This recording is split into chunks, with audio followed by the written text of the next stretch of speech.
कल के डिस्कशन में हम लोगों ने क्लास के बारे में चर्चा किया था।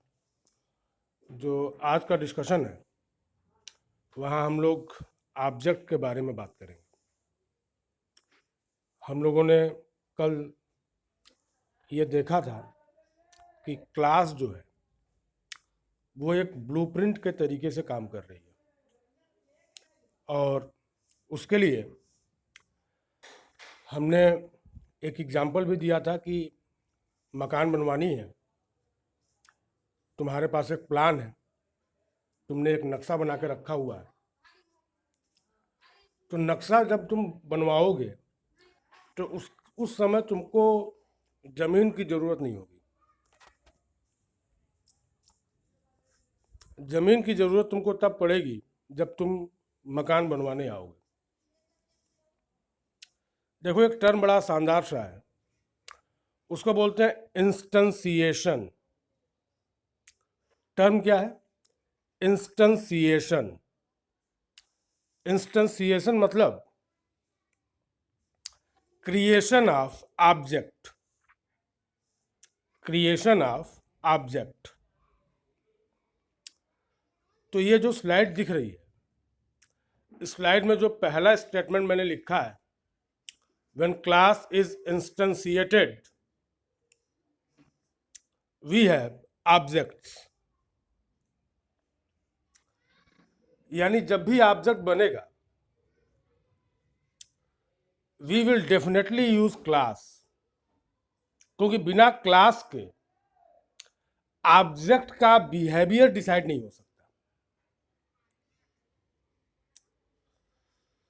और कल वाले लेक्चर में ये बात भी थी, class does not require any memory, इसलिए क्लास को पैसिव एंटिटी बोला गया था।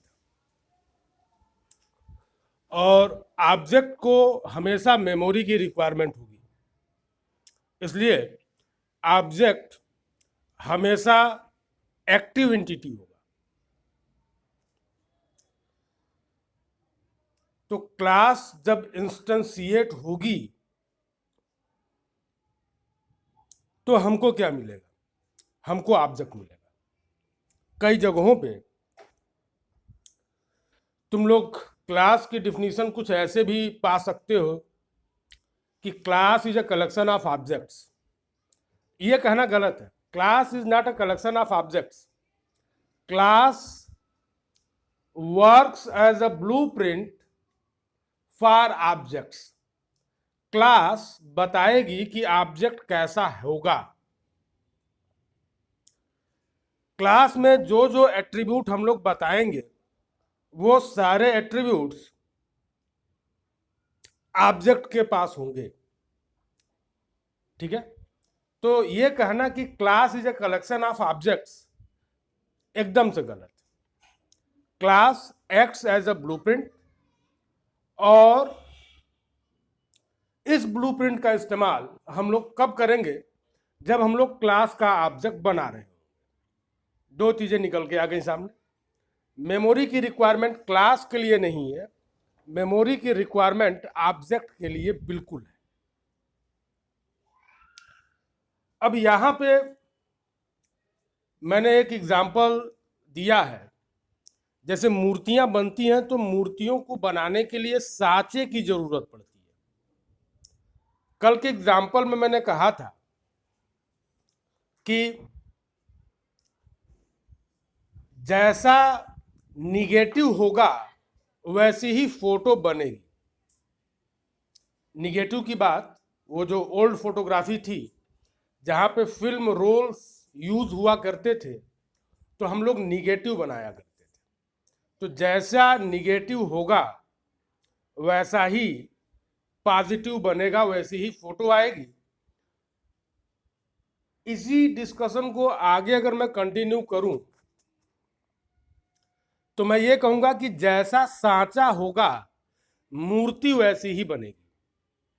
स्लाइड में 3 अलग अलग चेहरे दिख रहे हैं। तो ये जो स्टैचूज दिख रही हैं, जो मूर्तियां दिख रही हैं, उनके चेहरे अलग अलग हैं।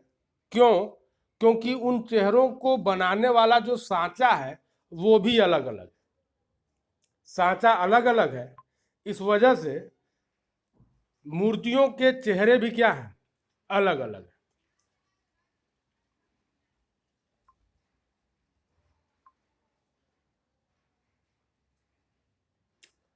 अब इसी डिस्कशन में हम कुछ चीज़ों को और एसोसिएट करना चाह रहे हैं। वो कुछ ऐसे है कि ये मैप है और इस मैप से हमने ये घर डिजाइन कराया।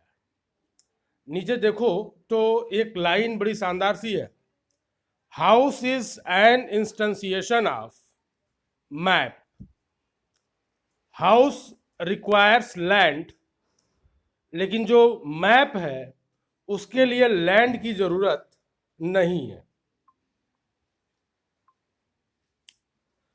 तो जैसा मैप होगा वैसा ही घर बनेगा। ठीक है, तो जो घर है वो ऑब्जेक्ट, वो किसके बेसिस पे बन रहा है, तो वो मैप के बेसिस पे बन रहा है।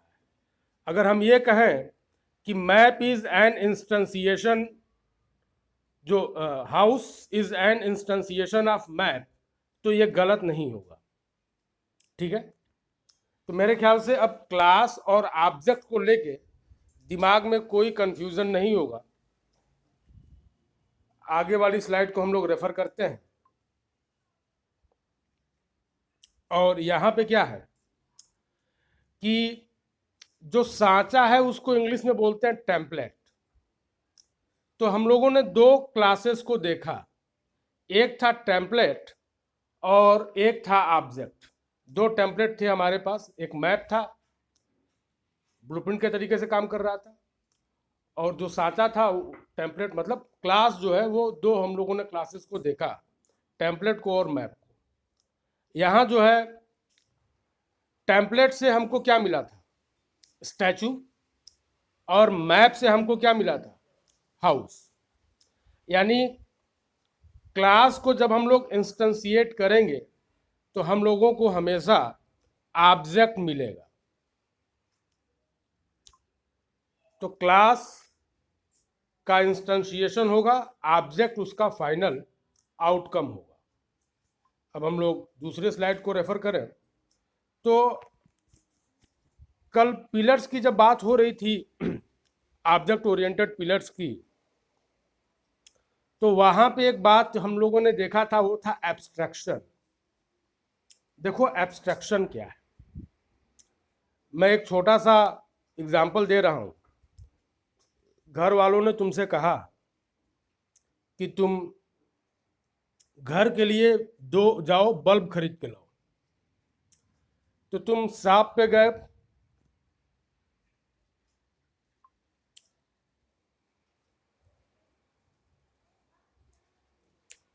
तुम शॉप पे गए और वहां दुकानदार ने तुमको दो बल्ब दिखाया और दोनों के बारे में दो अलग अलग विशेषताओं को बताया। उसने कहा कि ये मेरे पास बल्ब है जिसकी लाइफ बहुत ज़्यादा है, और एक ऐसा भी बल्ब है मेरे पास जो पावर का कंजम्पशन कम करता है। अब आपको डिसाइड करना है कि आप इनमें से कौन सा बल्ब लेके आएंगे। तो अगर तुम्हारा इंटरेस्ट इस बात में है कि हम ऐसा बल्ब लेके चलें जो लंबे समय तक चलता रहे, फ्यूज ना हो, तो तुम बल्ब की ये कैटेगरी लेके आओगे। और अगर तुमको लगता है कि तुमको बिजली का बिल कम करना है, तो उस केस में तुम ये वाला बल्ब जो है लेके आओगे। अब यहाँ ध्यान ये देना है कि दुकानदार ने तुमको इन दोनों के प्रॉपर्टीज को बताया, दोनों की जो विशेषताएं हैं उसके बारे में बताया। एक के बारे में कहा गया कि ये पावर का कंजम्पशन कम करती है, और एक के बारे में बताया गया कि इसकी लाइफ जो है वो ज़्यादा है। अब तुम जो सिलेक्शन कर रहे हो बल्ब का, वो इन्हीं विशेषताओं के ऊपर, लेकिन दुकानदार ने तुमको ये नहीं बताया कि वो बल्ब जिसका लाइफ टाइम ज़्यादा है वो कौन सी टेक्नोलॉजी को यूज़ कर रहा है, और जो दूसरा वाला बल्ब है जो पावर को कम कंज्यूम कर रहा है ये किस टेक्नोलॉजी का इस्तेमाल कर रहा है। दुकानदार ने न तो तुमको बताया और न ही तुम इसको पूछे। मतलब अगर हम लोग जनरल डिस्कशन की बात करें तो हम लोग हमेशा इस बात में विश्वास रखते हैं कि हमको कौन कौन से फीचर्स मिल रहे हैं, what are the various features we are going to avail. हम लोग कभी भी इस चीज़ से हमारा कोई सरोकार नहीं रहता है कि ये जो फीचर्स हमको मिल रहे हैं इन फीचर्स के पीछे किस टेक्नोलॉजी का इस्तेमाल हो रहा है। अब हम लोग जरा अगले स्लाइड पे आए तो एग्जाम्पल वही है। अब जरा नीचे देखो तो एक लाइन लिखी हुई है, वो है highlighting the essential properties. Abstraction का मतलब ही यही होता है कि हम अपनी विशेषताओं को हाईलाइट करेंगे। हमारे पास जो अच्छे पॉइंट्स हैं हम उन पॉइंट्स को हाईलाइट करेंगे और जो बैकग्राउंड डिटेल है उसको हम लोग छुपा लेंगे। मसलन दो अलग अलग कंपनीज की बाइक का अगर एडवर्टीजमेंट देखो तो वो अलग अलग बातों पे फोकस करती हैं। कुछ बाइक्स जो है वो अपने पावर के बारे में बताएंगी कि हम इतने बीएचपी का पावर जो है, एएचपी का पावर जो है देंगे, बीएचपी का पावर देंगे। कुछ बताएंगी कि हमारा जो है माइलेज क्या है। तो हर प्रोडक्ट का जो विशेषता है उसका मैन्युफैक्चरर उन्हीं विशेषताओं को बताता है। तुम लोग टीवी पर जो एडवर्टीजमेंट देखते हो उस एडवर्टीजमेंट में भी यही बात बताई जाती है कि इस प्रोडक्ट का इस्तेमाल करने से आपको ये लाभ होगा। ठीक है, तो वो जो लाभ गिनाया जा रहा है, जो बेनिफिट्स तुमको बताए जा रहे हैं, वो बेनिफिट्स ही वास्तव में क्या है, एब्स्ट्रैक्शन है।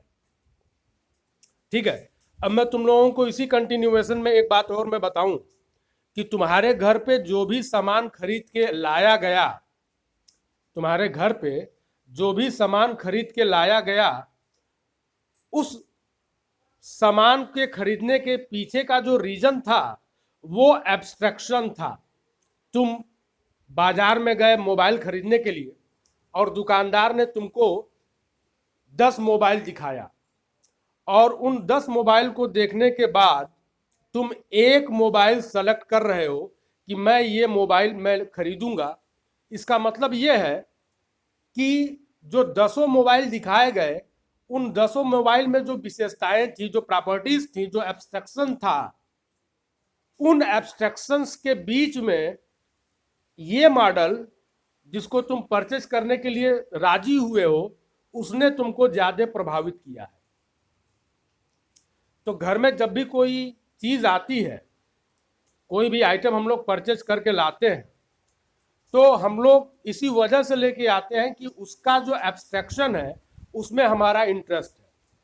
ठीक है, और एक समय ऐसा आता है, अच्छा घर की जब सफाई होती है तो घर में से कबाड़ निकलता है, घर में से कबाड़ जो है वो निकलता है। तो जब हम लोग कहते हैं कि ये कबाड़ है, इसको घर में से निकाल देना है, तो जो चीज जिसको तुम आज की डेट में कबाड़ बोल रहे हो वो किसी जमाने में कबाड़ नहीं थी। वो जब आया था घर पे तो उसके अंदर कुछ विशेषताएं थी, कुछ एब्स्ट्रैक्शन था। हुआ क्या कि समय बीतता गया और धीरे धीरे उस एब्स्ट्रैक्शन की वैल्यू तुम्हारे लिए कम होती चली गई। तुमने धीरे धीरे उस आइटम को यूज करना कम कर दिया और एक समय ऐसा आया कि वो प्रोडक्ट बिल्कुल ही वेस्टलेस हो गया, वो कबाड़ के लिए जो है बन गया, उसको तुमने घर से बाहर निकाल दिया। अब मजे की बात यह है कि जब भी कोई कबाड़ी वाला आता है तो वो उस कबाड़ को खरीदता है और तुमको पैसे पे करता है। यानी अब जरा यहां ध्यान दो, तो वो आइटम्स जो तुम घर में से बाहर निकाल रहे हो उनके एब्स्ट्रैक्शन में तुम्हारा कोई जो है अब इंटरेस्ट नहीं रहा, लेकिन अब कबाड़ी वाला जो है उन सारे आइटम्स के एवज में तुमको पैसे देने जा रहा है, यानी एब्स्ट्रैक्शन शिफ्ट हो गया। घर वालों का एब्स्ट्रैक्शन जो था वो अब शिफ्ट हो गया, अब वो कबाड़ी वाले के पास पहुंच गया। यानी कबाड़ी वाला अलग अलग आइटम्स के अलग अलग रेट लगाएगा, ठीक है। यानी मेरे ये कहानी सुनाने का जो मेरा मतलब था वो यही था कि एब्स्ट्रैक्शन कभी भी जीरो नहीं होता है। एब्स्ट्रैक्शन जो है कभी भी जीरो नहीं होगा, ठीक है। ये बस डाल लो कि एब्स्ट्रैक्शन जो है वो कभी भी जीरो नहीं होगा, ठीक है। हाँ, एब्स्ट्रैक्शन में इंटरेस्ट कम या ज्यादा भले हो, लेकिन एब्स्ट्रैक्शन कभी भी जीरो नहीं हो सकता। ध्यान दो, जब सुबह सुबह का समय होता है तो पेपर पढ़ने के लिए सबकी जिज्ञासा होती है। सब लोग चाहते हैं कि आज का पेपर जो है जल्दी से हमको मिल जाए, हम पढ़ लें। लेकिन जैसे जैसे दिन बीतता है वो पेपर अपनी वैल्यू को खोने लगता है, और रात में कंडीशन ये हो जाती है कि उसी पेपर के ऊपर लोग रख के भोजन कर लेते हैं। यानी एब्स्ट्रैक्शन टाइम के ऊपर डिपेंड कर रहा है। टाइम जैसे जैसे चेंज होगा वैसे वैसे एब्स्ट्रैक्शन को लेके जो इंटरेस्ट की बात उठ रही है ये भी क्या होगी, चेंज हो जाएगी, ठीक है। अब हम लोग अगले स्लाइड पे आते हैं। यहां पे दो बातें हमने कहा कि जो दुकानदार है जो तुमको बल्ब दे रहा था उसने तुमको क्या बताया, उसने तुमको व्हाट के बारे में बताया, कौन कौन सी प्रॉपर्टीज है, ठीक है। उसने हाउ के बारे में नहीं बताया, ठीक है। तो व्हाट के बारे में बताया, और ये जो व्हाट है यही बेसिकली क्या है, तो ये जो व्हाट है यही हमारा क्या है, यही एब्स्ट्रैक्शन है। तो देखो इस स्लाइड पे ये चीज एकदम से क्लियर हो रही है कि एब्स्ट्रैक्शन आंसर्स किसका जवाब देगा, तो व्हाट का। और इम्प्लीमेंटेशन, एक दूसरा टर्म आया इम्प्लीमेंटेशन। इम्प्लीमेंटेशन क्या बताएगा, तो इम्प्लीमेंटेशन ये बताएगा कि हम किस तरीके से, हम क्या ऐसा कर रहे हैं कि हमको ये सर्विसेज मिल रही है, ठीक है। तो इस बात को हमेशा ध्यान देना, एब्स्ट्रैक्शन और इम्प्लीमेंटेशन। एब्स्ट्रैक्शन हमेशा जवाब देगा किसका, व्हाट का, और इम्प्लीमेंटेशन हमेशा जवाब देगा किसका, हाउ का, ठीक है। और जनरली हम लोग हमेशा इंटरेस्टेड होते हैं किसमें, व्हाट में। हम लोग कभी भी इंटरेस्टेड नहीं होते हैं हाउ में, ठीक है। तो आज के लिए जो है ये जो मेरे एंड से जो था वो इतना था। अभी हम लोग एक